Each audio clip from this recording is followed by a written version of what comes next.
that pedigree and that coach, you got to be pleased with it. We came out with great energy early. They tired us, like they moved us around defensively, and we got a little bit tired.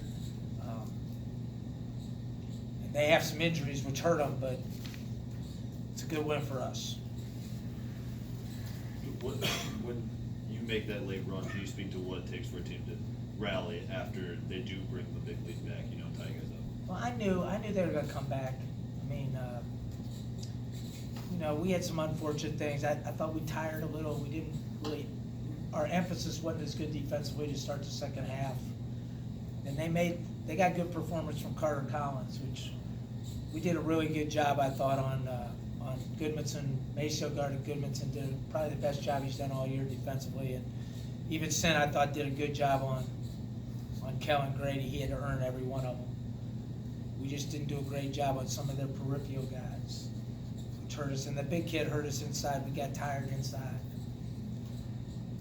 The guys mentioned that they were doubling your inside guys, opening up for the three-pointer.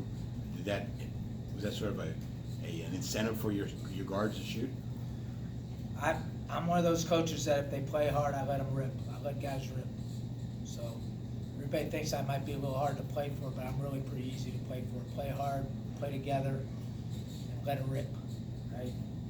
But Maceo Lamar made a big three on a really good pass by Sin, very patient, and then Maceo hit a big three that I thought daggered him. And that's typical of Maceo. He's won a lot of big ball games. But we got good performances inside again. We just got a little bit tired, I thought. Is Maceo not playing like a freshman? Is he what now? Is he not playing like a freshman, Maceo? Mace got a lot to learn yet, so that's a good thing. But the thing that he has is he's got unbelievable winning attributes. He just has a knack for winning, and he deserves it because he's such a great person. He's one of the easiest guys I've ever coached. And I think everybody on the team likes him. He's one of those kind of guys. He's a connector. He's an energizer. He's not a guy that takes your energy away. He's a guy that's always positive. Can you speak to Sincere's ability to it seemed like he had a lot of the big plays today, whether it was hitting a shot or passing the ball or making a defensive stop or something. Can you speak to, Well, you think about it, like, he played 38 minutes, guarded a guy that was on a lot of pro draft boards, guarded him hard, and then he exploded when it mattered. That's another guy that has winning attributes. And I thought he made a lot of simple plays today, like really good team winning plays, which is a tribute to him. But he played well. When he plays well, we got pretty good chance. With your situation, Keith, is going on the road in the A-10 going to be a little easier for you guys? Nothing's easy, Jerry. Easier, a little more palatable. We learned some lessons. We've learned how hard we have to play. We still can get a lot better. Not all the way there yet, but I thought we were more mature emotionally tonight than we've been.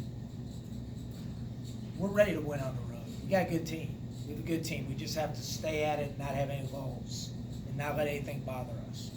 It'll be a hard game. You play two of the teams that are picked high in the league, and then St. Joe wasn't picked high, but on certain nights they're hard. I think they were tied at halftime tonight.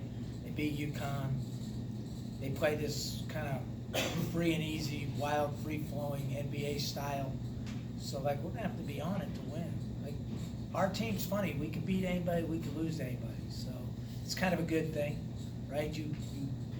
We're just trying to become more consistent. I think that's the biggest thing. You mentioned the late three for Lamar. Do you feel like maybe a shot like that, a big shot in a big spot, can maybe help get him going offensively? He's doing a good job. He's playing well. He came in with a sprained ankle, so we didn't even know how much we'd get out of him. But he's gonna have some explosions before he's done, I think. It's just a matter of time. Keith, is there an update in regards to a redshirt potential decision for Amari? Well, he's got another little injury that I don't know, am I allowed to say anything on HEPA rules? Or he's got a little injury to something that's gonna probably prohibit him from playing. So we were probably gonna redshirt him anyway. Just doesn't make any sense after all these games. He's too good a player not to. I mean, we're pretty set like on our rotations right now with those big kids are all playing well, so it doesn't make any sense for the good of the program. Same with Rotroff. Or for him. Same with Rotroff. Well, Rotroff, that's a tough thing. I feel for Rotroff because I really think Rotroff's a good player. But we played him, so he can't redshirt. You know, so we need to find ways to get him out there. I think he's getting closer to being what he's gonna be. But it's hard because those other three guys are playing at such a high level that it's difficult. You seem to be enjoying coaching this team. Do you feel that way? I didn't enjoy him too much against UAB and Marshall. But I like him overall. I was disappointed how we played, but it doesn't surprise me. Like, we still have a lot of inconsistencies and a lot of. So my good friend back there, Coach Braun, who taught me a lot of things, he always tells me, your team drives me nuts. I said, you should try coaching them, right? But it is what it is. They have some good competitive spirit. You know, we've taken a huge jump. We now for sure are competitive. Now can we be championship competitive? That's going to be the next thing. There was a 5-minute or so stoppage on the replay, which you guys had a lot of momentum before that. Just how did you feel you as a team handled that stoppage both during and after the fact? Zach, do you want me to lie to you or tell you the truth? I really never think about stuff like that. I just coach the next play. You know, you can't control it, so why think about it? You know what I mean? So, you know, whenever you're playing well and there's a stoppage, that probably doesn't help you. But maybe it did. Maybe we caught our wind a little bit. Who knows? Like, maybe in the long run it helped us. But I don't even think about it. I'm not smart enough to analyze all that. You're smarter than me. I'm a simpleton. So what the lie means. What's that? So what the lie means. That's the truth. Oh, the lie? Yeah. That I think about things like that. Because I don't. What else you got, Zach? I know you got a couple more beauties for me. You mean that last one was beautiful? What's that? You mean that last one was beautiful? Yeah, I liked it. It was a good question. By now you'll know me. The next time you'll know the answer. Good crowd.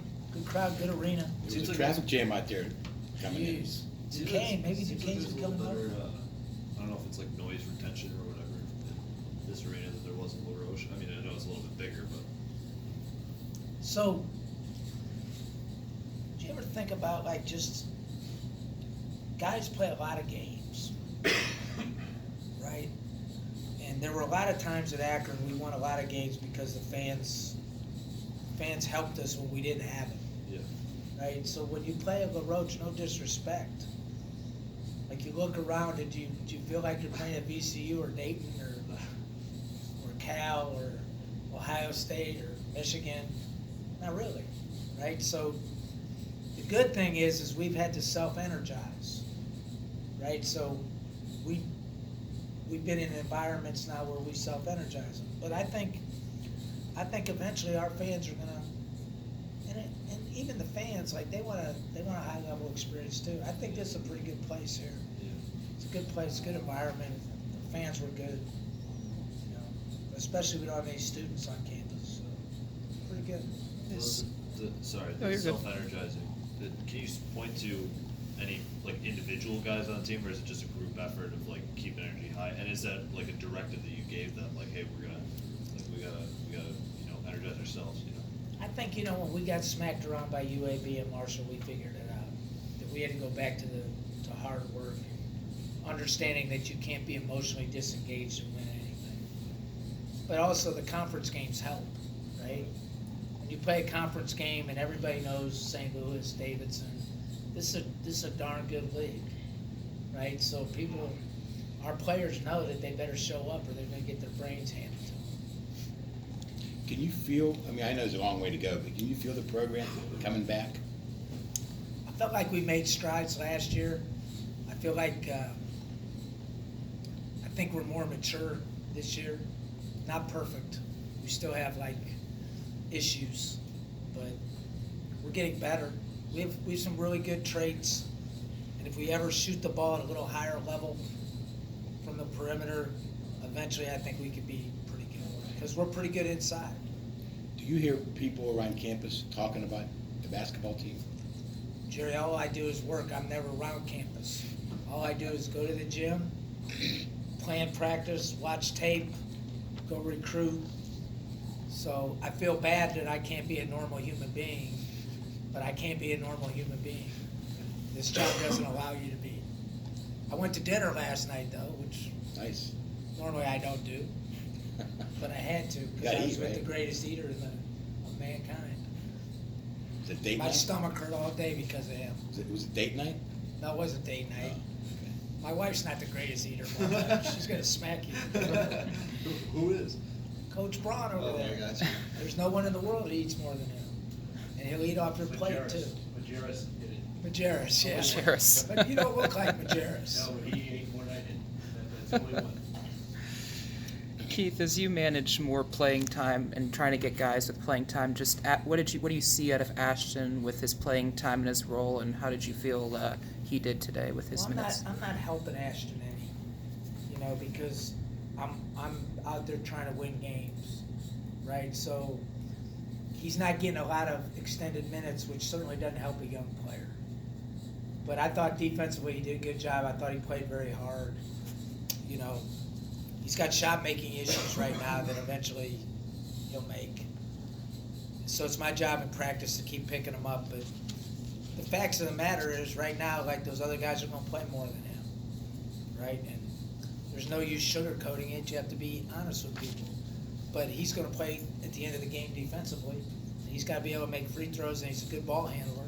So he's got a good role. Probably not what he wants, nor what I want. But our job's to win games. I try to make it all business, which sometimes is really hard, especially when you like people. When you don't like them, it's not too hard. Is there value to, I mean, you spoke a little bit about it after the St. Louis game, how tough that game was and how different this play was going to be against Davidson. Does that matter to you, beating teams that play so differently, knowing that you can beat, a finesse team that shoots a lot like Davidson? Well, I do think that you have to be able to play in a variety of ways, which we're not really doing yet. Like, we need to play zone. We need to. But the coach is a little stubborn right now. But we need to. Eventually, we're going to have to play zone. And you have to play against different styles. So St. Louis wins a lot of games because they just maul people. They couldn't maul us. And then Davidson wins a lot of games because they're just smarter than everybody. So what I'm trying to do is just round our team into being smart and tough, which I think we have a long way to go yet to be as smart as Davidson. I think we're pretty smart overall. We did some good things, but we're not all the way there yet, which, why should we be? We still have some things we got to clean up. Good. Good? All right.